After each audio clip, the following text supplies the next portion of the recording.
Le navire Aline Sitoé Diatta enregistre l'arrivée de ses derniers passagers. Tout est en place. Il ne reste alors que le ministre de la Pêche et de l'économie maritime pour lever l'ancre. Chose faite dès son arrivée. Pape Diouf à bord, Aline Sitoé Diatta s'éloigne du port de Dakar. C'est parti pour un voyage tranquille. Certains tombent déjà dans les bras de Morphée. Au petit matin, le navire se trouve dans les eaux du sud, en Casamance, moment choisi par Pape Diouf pour rejoindre le commandant Makhtar Fall et son équipe. Au finish, beaucoup d'explications sur les conditions de sécurité à bord qui ont visiblement rassuré le ministre de la Pêche et de l'économie maritime. C'est un plaisir pour moi donc d'avoir fait avec eux ce voyage et d'avoir constaté effectivement que ça s'est très bien passé. Je pense qu'on peut effectivement, en tout cas, remercier le bon Dieu et de dire que, en tout cas, ce bateau nous rassure. Toutefois, la vigilance reste de mise. Mieux, l'État du Sénégal nourrit l'ambitieux projet de procéder au dragage des différentes voies fluviales. Je pense qu'il faut maintenant allumer tous les phares pour voir en tout cas tout ce qui concerne ce fleuve, en tout cas les conditions de navigation, pas seulement ici, mais également à travers le Sénégal. Je pense au Saloum, je pense au fleuve, aussi au nord. Donc il faut voir l'ensemble de tout cela et envisager avec l'État du Sénégal, mais avec les partenaires, quels sont les moyens qu'il faut utiliser pour assurer la sécurité dans nos eaux, pour que nos bateaux puissent, du point de vue du commerce comme du point de vue des transferts, de transport de personnes, que vraiment le Sénégal assure en tout cas la sécurité pour tout le monde. Enfin, Ziguinchor, la capitale du Sud, étale tout son charme. Le voyage prend fin ici. Le développement du transport maritime permet à coup sûr de désenclaver davantage une bonne partie du territoire national. Alioune Badara Kane, réduire la pratique de la pêche illicite dans la sous-région. Inspecteurs et contrôleurs de pêche sont formés au suivi et à la surveillance des navires de pêche. C'est une initiative de la Commission sous-régionale des pêches en collaboration avec le ministère et l'Union européenne. Fanta Bachi. Depuis quelques années, les côtes ouest africaines, notamment sénégalaises, sont squattées par de grands chalutiers. Ces bateaux viennent pêcher les ressources halieutiques sans autorisation le plus souvent ou en violant les réglementations en vigueur. Des navires pirates de très grande taille et dotés d'une technologie sophistiquée sont de plus en plus repérés dans la sous-région et utilisent toutes sortes de ruses et de camouflage pour parer à d'éventuelles poursuites. La Commission sous-régionale des pêches a décidé de lutter systématiquement contre ces pratiques. La pêche illicite non déclarée détruit l'écosystème marin et menace la sécurité alimentaire des États. Un navire, avant d'arriver au port, doit déclarer que je suis en train d'entrer dans vos eaux sous juridiction nationale. Et quand il le déclare avec toute sa cargaison à bord, il doit encore déclarer 48 heures avant d'arriver au port, il doit encore confirmer sa déclaration, confirmer sa cargaison. Nous avons également pris sur nous-mêmes de mettre également l'accent sur la protection également des ressources. Parce que c'est une chose, effectivement, n'est-ce pas, que d'octroyer des autorisations de pêche, mais c'est également une autre chose que de suivre les activités des navires qui exercent justement la pêche. Les structures nationales de surveillance des pays soumis à ces pillages disposent de peu de moyens pour éradiquer ce fléau. Les agents chargés d'observer les navires de pêche vont être outillés pour mener des opérations d'inspection de toutes les activités des bateaux non réglementaires. En Guinée, nous avons de sérieux problèmes pour ça, étant donné que les pays sont contigus. La Guinée, la Sierra Leone, la Guinée-Bissau, le Sénégal, il n'y a pas de barrage entre nous sur la mer. Alors les bateaux, ils profitent quand ils prennent la licence, par exemple en Guinée-Bissau, ils travaillent la journée et la nuit, ils s'incrustent dans les eaux guinéennes. Cet atelier qui va renforcer les capacités des inspecteurs et des contrôleurs au niveau du Sénégal et de la sous-région nous permettra en tout cas de faire un travail extrêmement important en vue d'enrayer ce système, ce fléau. La formation rentre dans le cadre de la mise en œuvre commune de contrôle et de surveillance des pêches dans la sous-région. Le ministre de l'Énergie et des Mines a visité ce matin les installations de la Sénélec. Sur place, il a constaté la vétusté du matériel. Le personnel a aussi saisi l'opportunité pour égrener un chapelet de doléances. À ce propos, Aly Ngouille Ndiaye a annoncé un atelier demain pour évaluer le plan d'urgence. Louise Bitza. Dès les premières heures de la matinée, le ministre s'est rendu à la centrale de Bel-Air pour constater de visu le fonctionnement de la structure. Deuxième étape de la visite, la centrale du Cap des Biches et le dispatching national de Mbao. Le service dispatching constitue le chef d'orchestre du système d'acheminement de l'énergie.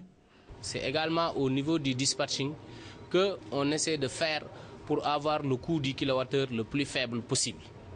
Donc, garantir la sûreté de fonctionnement du système, garantir la qualité de service et optimiser le coût de production du kilowattheure. Et en même temps, le dispatching gère l'ensemble des acteurs qui interviennent au niveau du système électrique.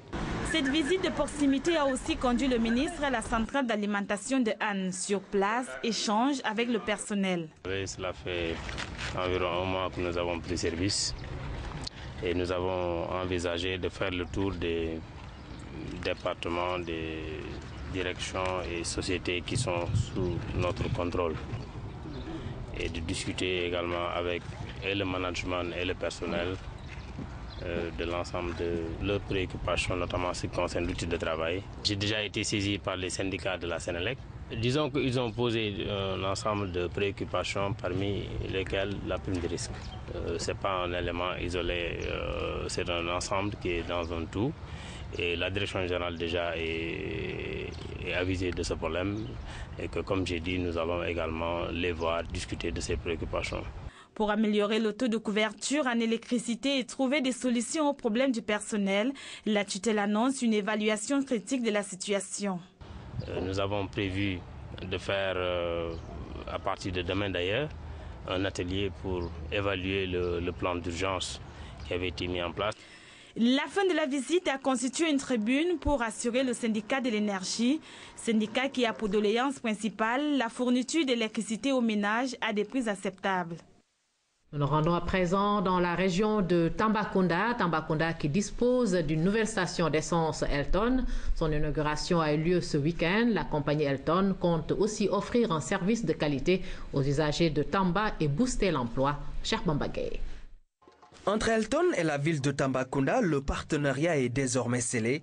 La compagnie Elton, conduite par son directeur général Babacar Tall, a présenté aux autorités la nouvelle station de Tambacounda. De la boutique Edens à la partie technique en passant par le service e-transfert, tout a été visité. Le maire Ouriba, très impressionné, a remercié Babacar Tall, le directeur général, pour cet acte qui entre dans une politique de développement.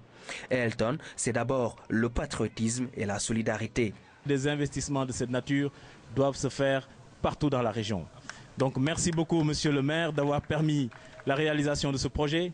Vous l'avez suivi depuis le départ avec Arona, vous nous avez énormément aidé, ainsi que toute l'administration, pour que ce projet puisse voir le jour.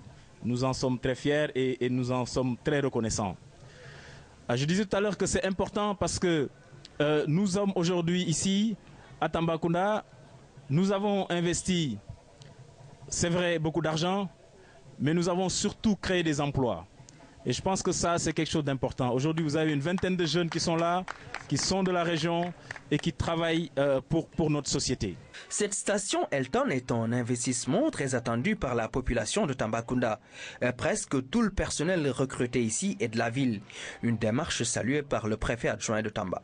En tout cas, c'est une première au niveau du Sénégal oriental. Vous avez choisi une ville comme Tambacounda qui se trouve être un carrefour entre 6 pays et ce qui va peut-être booster davantage l'économie de la région. Mais avant tout, je voudrais me féliciter du professionnalisme de Elton. Toujours pour communier avec la jeunesse de Tamba, un match de football entre équipes du quartier a eu lieu. L'ASC Plateau en rouge et blanc a pris le meilleur sur l'ASC Djugo sur le score d'1 but à 0. L'ASC Plateau conduite par son capitaine Alioune Diouf. Et enfin, un concert du Daradi Family a clôturé la soirée. Du bon son qui n'a laissé personne indifférent, le personnel d'Elton en particulier.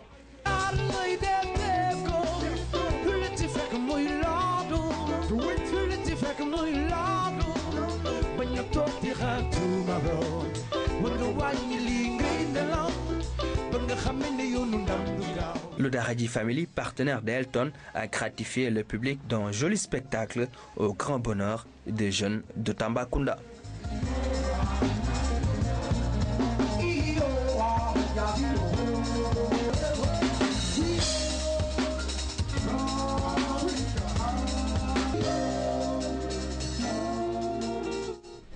Retour à Dakar pour parler du lancement des activités du PIDES, programme intégré de développement économique et social. L'équipe de pilotage a procédé ce matin à la validation du plan de travail. C'était en présence du directeur de cabinet du ministère de la Famille. Compte rendu Pape Bounatiab.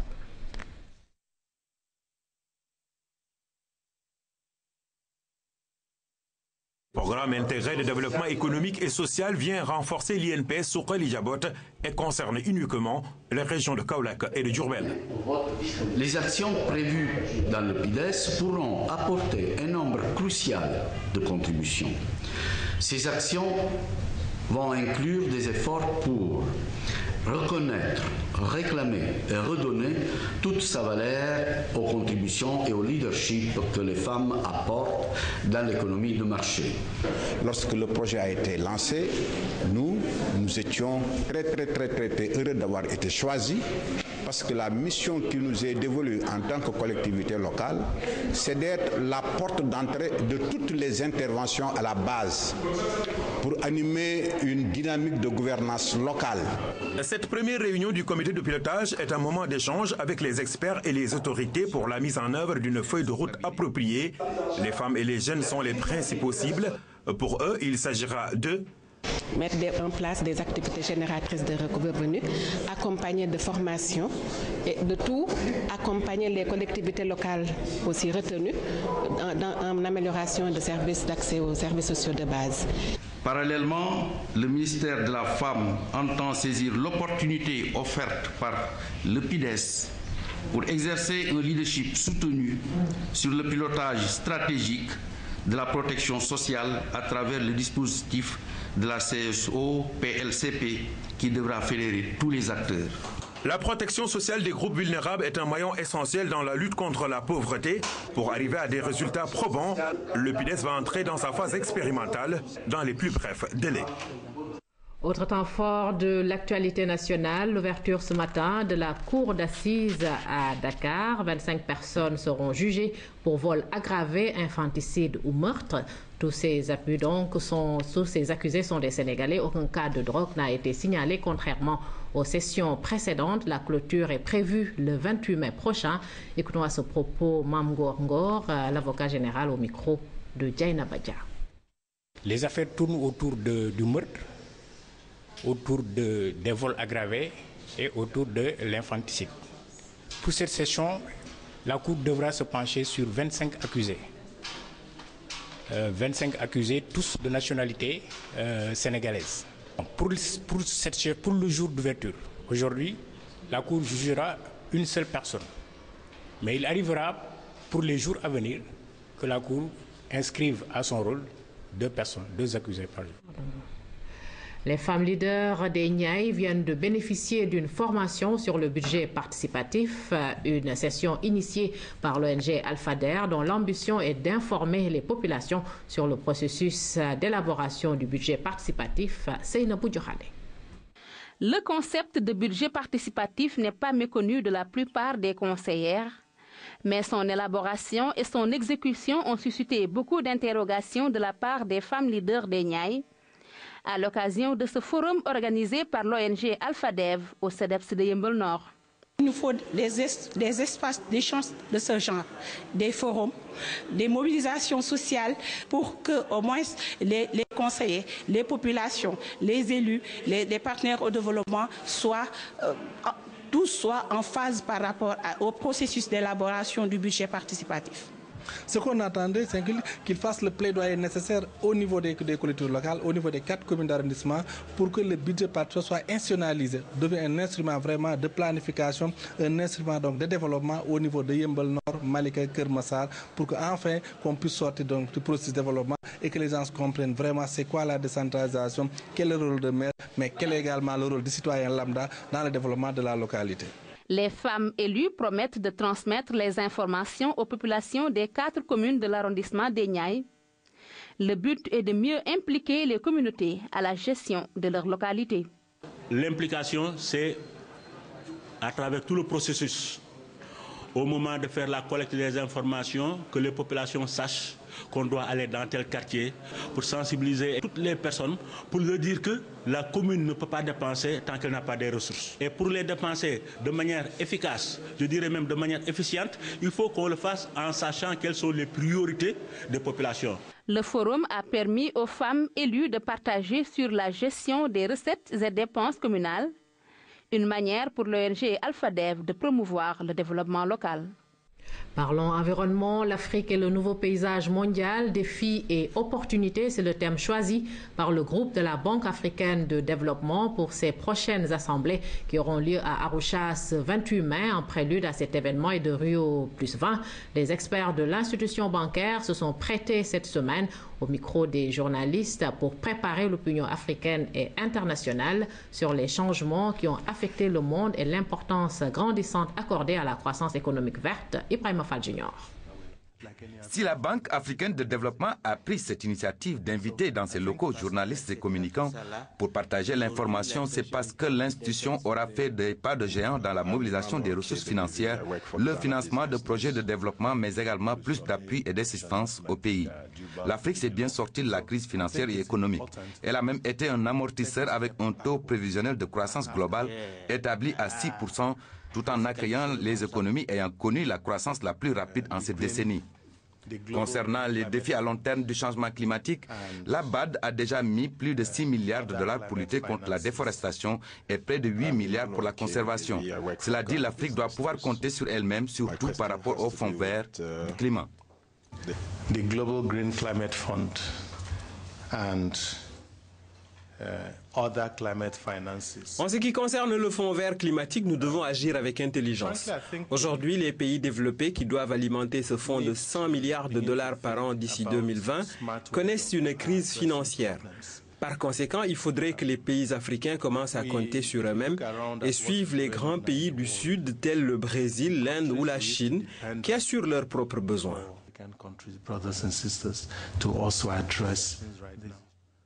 Concernant l'accès à l'énergie propre, qui est une nécessité, la BAD, dans sa stratégie à long terme, vise l'objectif 2030 avec un investissement de 750 millions de dollars, mais déjà avec le projet hydroélectrique Inga 1 et 2 au Congo, qui vise une production de 40 000 MW, l'Afrique rattrapera le gap énergétique et parviendra à un développement propre et durable. Le continent africain présente un vrai paradoxe.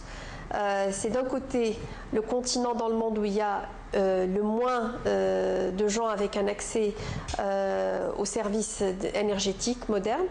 Et de l'autre côté, c'est un continent qui a hautement sous-exploité ses potentiels énergétiques. Donc on a moins de 8% du potentiel hydroélectrique du continent qui est actuellement utilisé. Et de l'autre côté, dans les zones rurales, 90% de la population qui n'a pas accès à l'énergie. En perspective des assises annuelles qui se tiendront à Arusha en Tanzanie, les autorités de la BAD ambitionnent d'imprimer une nouvelle approche, une nouvelle philosophie qui demande aux pays africains de croire davantage aux opportunités du continent et de travailler pour une croissance plus élevée et mieux partagée. Il y a une dizaine de pays qui ont une croissance supérieure à 7%. Il y a même un poignet de pays qui connaît une croissance à double chiffre. Ce qui fait que l'Afrique aujourd'hui, c'est parmi les 2 continents au monde qui connaît la croissance malgré la crise internationale. Donc ce n'est pas l'Afrique pitoyable et misérable d'antan qu'on était habitué à voir. Donc en Tanzanie, on va se poser la question, qu'est-ce qu'il faut faire pour soutenir cette dynamique? L'Afrique reste un espoir mondial, a laissé entendre Donald Kaberuka, mais il faudra relever les défis, lever les obstacles structurels à la croissance économique et promouvoir la croissance verte. Rendez-vous est donc pris pour Arusha ce mois de mai et pour Rio +20 au mois de juin. Jour sur l'international, ouverture ce lundi du premier procès au pénal visant le Mediator. Ce médicament produit par le laboratoire Servier, une firme française, aurait tué plusieurs centaines de personnes dans le monde à cause de ses effets secondaires, à en croire ses accusateurs. Jean-Pierre est venu avec la photo de son épouse, décédée en décembre dernier après 20 ans de traitement au Mediator. Ils m'ont détruit mon amour. Qu'est-ce que j'attends? Ah, qu'il soit puni. Que la personne qui l'a mis au point soit punie. Eh bien, il est là, en personne, le patron des laboratoires qui ont commercialisé le Mediator pendant 33 ans. Jacques Servier, qu'on ne voyait jamais, a fait le déplacement et se retrouve à 90 ans face à ses accusateurs. Il est là. Et qu'est-ce que vous ressentez? L'amertume, un dégoût. J'ai été opéré d'une valvulopathie, j'ai une valve mitrale. Quand vous dormez la nuit, vous l'entendez. Vous croyez que c'est un plaisir? Irène Frachon aussi est présente. La pneumologue qui a révélé le scandale du Mediator entend bien démontrer au tribunal la tromperie dont on accuse Jacques Servier. Je ne suis pas, entre guillemets, un grand professeur d'université, je ne suis même pas cardiologue, et avec les moyens d'un pneumologue de province, j'ai pu démonter cette tromperie et prouver la toxicité du Mediator. Donc ça se faisait comme ça. Il suffisait d'accepter de sortir la tête du sable. Ce matin, Maître Temim, l'avocat de Jacques Servier, qui va tenter de faire annuler le procès, n'a pas souhaité s'exprimer. Face à lui, Maître Honorat, avocat des parties civiles, se dit confiant. Vous êtes serein quant à la tenue du procès? Plus que serein, ouais. Surtout dans un dossier où la Cour de cassation s'est prononcée 2 fois. Je crois que c'est un peu ridicule de soulever tous ces incidents. Enfin, ça va être rapidement traité, je pense. Donc, parce qu'elle sera entendue comme témoin un peu plus tard dans le procès, Irène Frachon a dû quitter l'audience au bout d'1 heure. Une affaire à suivre à Syrie. Les jours passent et la situation demeure. Aujourd'hui, encore plusieurs personnes ont perdu la vie malgré la présence des observateurs de l'ONU. Le conflit persiste et s'est même externalisé. L'impuissance de la communauté internationale à faire cesser les tueries en Syrie n'a d'égal que la capacité de nuisance du régime de Bachar el-Assad. Il a réussi à transformer la mission des observateurs de l'ONU en théâtre de marionnettes et le plan Kofi Annan en chimère. Tous les matins, les caméras sont autorisées à filmer les bérets bleus sortant de leur hôtel dans la capitale pour aller vérifier sur le terrain l'application d'un impossible cessez-le-feu. Ailleurs dans le pays, hors caméra mais sous l'œil des téléphones portables de la contestation, les forces du régime poursuivent les pilonnages des villes et villages insurgés et les tirs à l'aveuglette contre les manifestants qui ne désarment pas. En dépit des 45 morts pour la seule journée de dimanche, les 2 alliés de Damas continuent d'entretenir l'illusion. Moscou estime que le plan Annan a encore des chances de réussir et Pékin médiatise l'envoi de 6 observateurs chinois pour dire la même chose. Nous mènerons nos opérations en accord avec la résolution de l'ONU. Nous avons demandé aux observateurs d'être vigilants et d'assurer leur propre sécurité. Autre lieu, autre nuisance, Tripoli au nord Liban où des affrontements entre alaouites, partisans du président syrien, et salafistes sunnites libanais ont fait 6 morts depuis samedi et empêché toujours ce lundi un déploiement de l'armée libanaise. Les agressions des partisans de Bachar el-Assad contre nous continuent.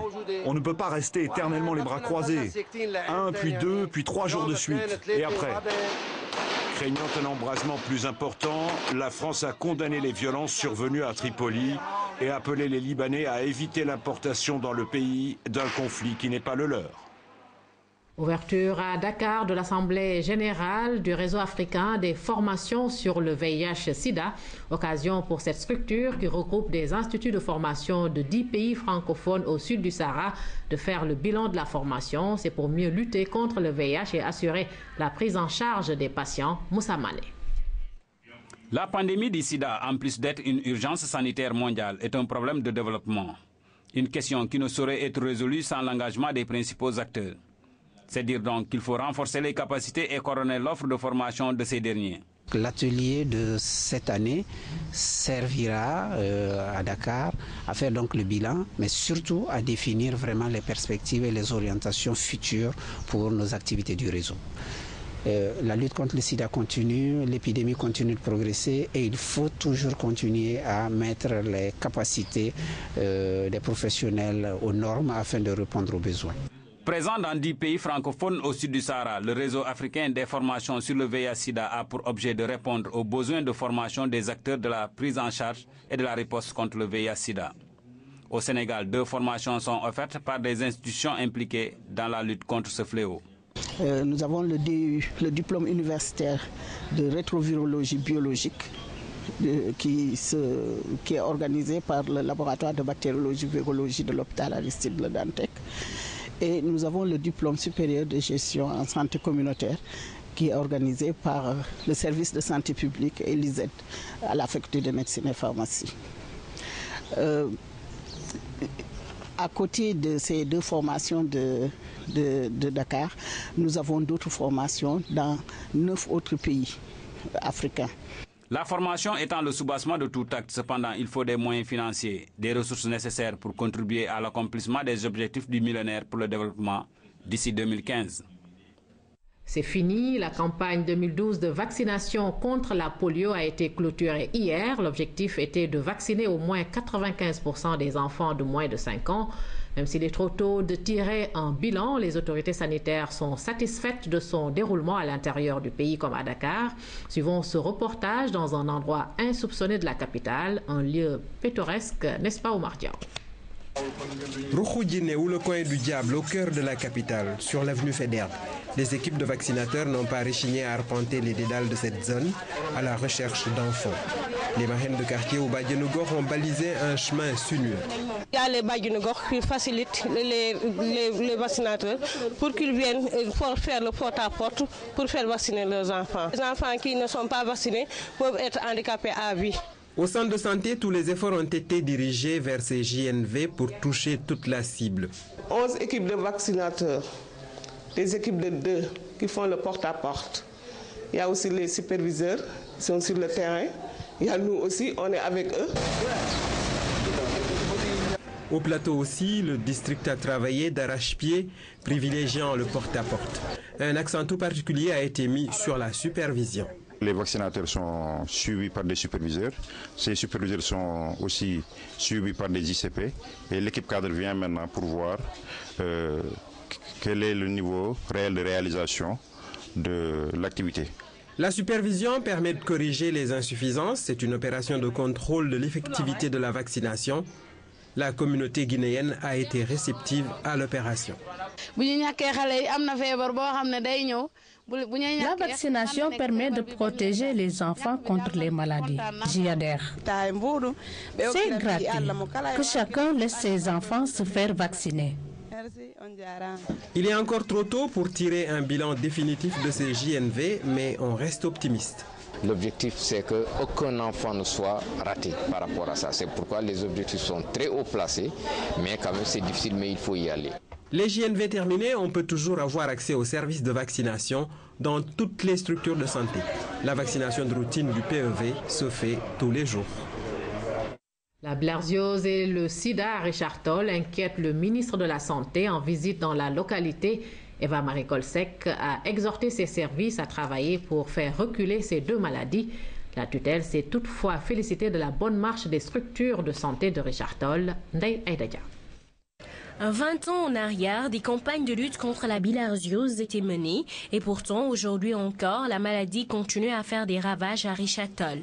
Principale cause de la bilharziose, les baignades prolongées dans des eaux stagnantes. Aujourd'hui, une maladie comme la bilharziose urinaire où c'est uriné avec du sang devient quelque chose de tout à fait normal. Cela est quand même inquiétant. Il y a aussi quelques petites ruptures au niveau des médicaments qui pourraient régler le problème à la base. La maladie est aussi à l'origine des troubles digestifs. La tutelle entend prendre le problème à bras le corps et sensibiliser les partenaires qui l'ont accompagné à l'occasion de cette visite dans le nord du pays. À Richard Toll, Eva-Marie Kolsek s'est félicitée de la bonne marche du district sanitaire. Le département a une dizaine de centres de santé et un établissement de niveau 1. Créé dans les années 60, l'hôpital rencontre cependant quelques difficultés. L'hôpital est dans un état de délabrement un peu avancé. Bon, vous avez vu les locaux qui sont délabrés. Il s'y ajoute aussi le problème des ressources humaines.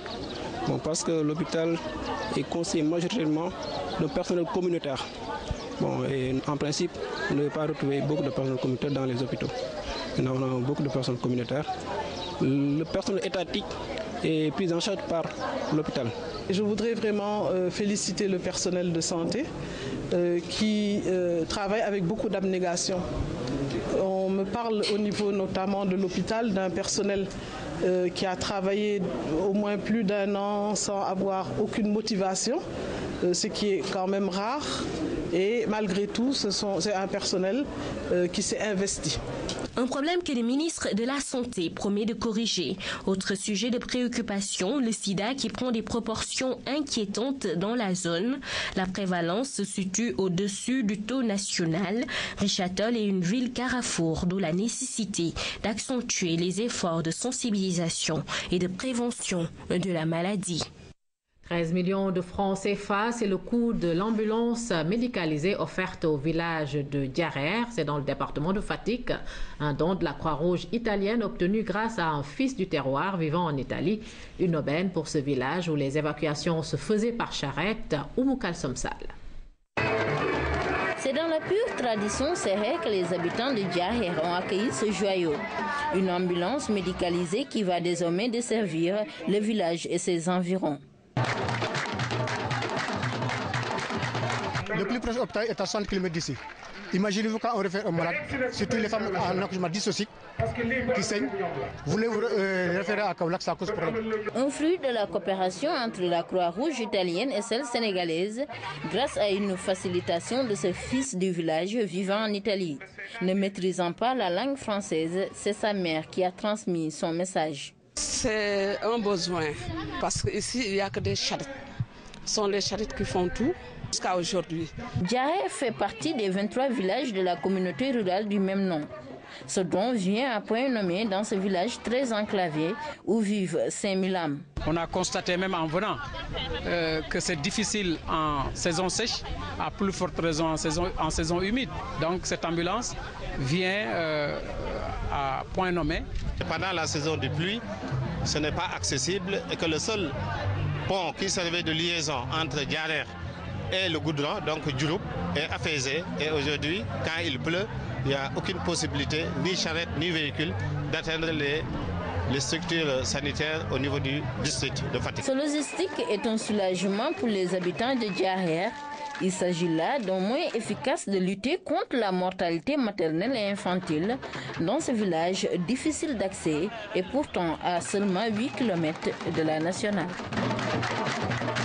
Il n'y a point de développement sans une bonne prise en charge des enfants. C'est la conviction du ministre de l'Aménagement du Territoire et des collectivités locales. Cheikh Bamba Dièye présidait la cérémonie marquant les 30 ans de l'ONG Plan Sénégal. C'était à Saint-Louis, Maman Moussagna. Sur la place Faidherbe, des centaines d'enfants ont défilé pour marquer les 30 ans de Plan Sénégal. Vêtus de t-shirts aux couleurs de Plan Sénégal, de ses partenaires, munis de pancartes sur lesquelles on pouvait lire des messages relatifs aux droits de l'enfant, les enfants ont été fortement ovationnés par les autorités. Celles-ci ont dit toute leur fierté pour Plan Sénégal qui a toujours œuvré pour un mieux-être des populations. Plan n'a pas oublié les parents pour la lutte contre la pauvreté en mettant en place de financement avec des micro-projets. Et vous savez que déjà ça fait beaucoup. Les responsables de Plan se sont engagés à poursuivre leur mission aux côtés des enfants. Je puis me réjouir que, à la lumière de ces différents témoignages, Plan Sénégal est sur la bonne voie. Les régions de Saint-Louis, Louga, Thiès, Kaolack, Dakar urbain sont sur la bonne voie du développement communautaire, du développement à la base. Au nom du gouvernement, le ministre des collectivités locales, de la décentralisation, de l'aménagement du territoire s'est félicité des activités de Plan Sénégal qui entrent en droite ligne dans la politique de l'État. Cette année, c'est l'année de la maturité. c'est l'année de la bonne connaissance de l'interaction nécessaire entre les différents échelons de l'État, les différentes stratifications pour identifier les acteurs et avoir une action ciblée, pertinente, à côté des collectivités locales et de l'État du Sénégal, au profit des questions fondamentales qui demain conditionneront le développement intégral de notre nation. On ne saurait parler de développement si la question de l'enfance n'est pas prise en charge en premier lieu. Les troupes des rappeurs formés par Plan se sont ensuite produits.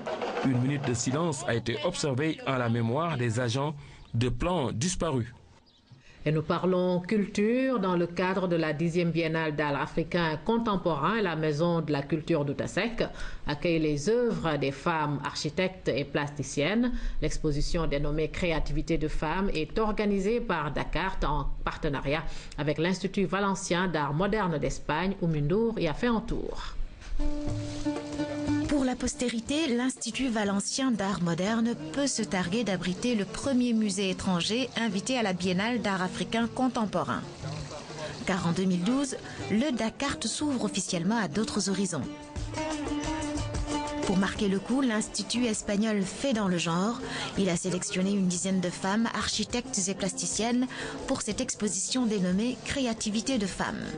Même si les pays européens ont entamé depuis longtemps cette lutte envers la parité, malgré tout, dans le monde de l'art, les femmes ont une manière très particulière de s'exprimer qui parfois n'arrivaient pas à trouver le scénario idéal pour le faire. Le 10e Dakar leur donne ainsi l'occasion de changer les choses et les sélectionnés ne se sont pas gênés pour investir les coins et recoins de la Maison de la Culture d'Outasek, à l'image de l'architecte française d'origine camerounaise Françoise Ntépé qui pour la première fois expose ses créations dans une telle manifestation. Cette exposition était bien pour en fait donner une visibilité de la femme architecte, pas seulement africaine mais internationale, mais pour ma part en tout cas pour mes racines africaines dans le cadre de cette biennale. Je trouvais que c'était un moment assez émouvant. Grâce aux Espagnols Natividad Navalon et Teresa Schaffer, les biennalistes ont un avant-goût du volet artistique des JO de Londres. Leurs créations qui s'appellent Fontaines Olympiques y seront présentées en juillet. En attendant, elles vous invitent à poursuivre la réflexion sur la place de la femme dans le cycle de la vie. La femme, c'est comme les délos. C'est le cycle de leur renaissance, c'est l'origine de la vie. Et les délos, pour moi, c'est ça. Et ces fontaines, c'est les délos qui mouvent les objets qui représentent le cyclisme. Mais seulement c'est les délos qui les mouvent. Et les délos, c'est comme la femme.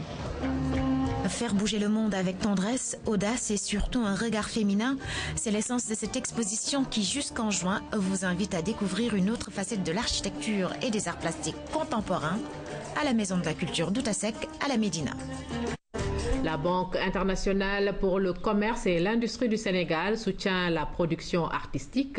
4 artistes africains de renom ont exposé leurs œuvres dans le hall de l'agence B6 Prestige, un vernissage qui coïncide avec la Biennale des Arts qui a son 4e jour. Philomène Constance-Diagne.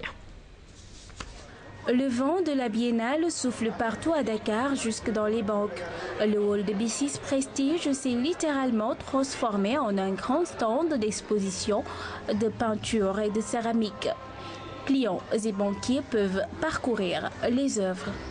Je trouve que c'est très joli, très intéressant, original bien sûr. Le céramiste m'a beaucoup impressionné, je dois dire, et puis j'aime beaucoup les tableaux qui sont représentés ici.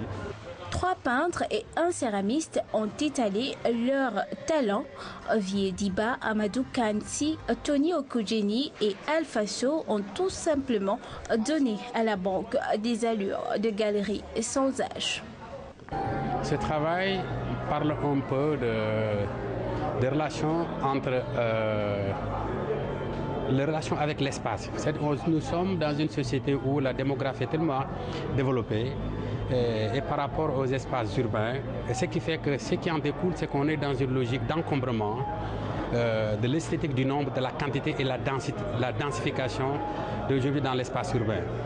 Yes, most of my works are all about J'essaie de décrire les choses et cela ressort exclusivement dans mon imagination. La plupart du temps, je me focalise sur les lieux très peuplés où il y a plein de couleurs. Cela m'inspire beaucoup. Ici à Dakar, je trouve que les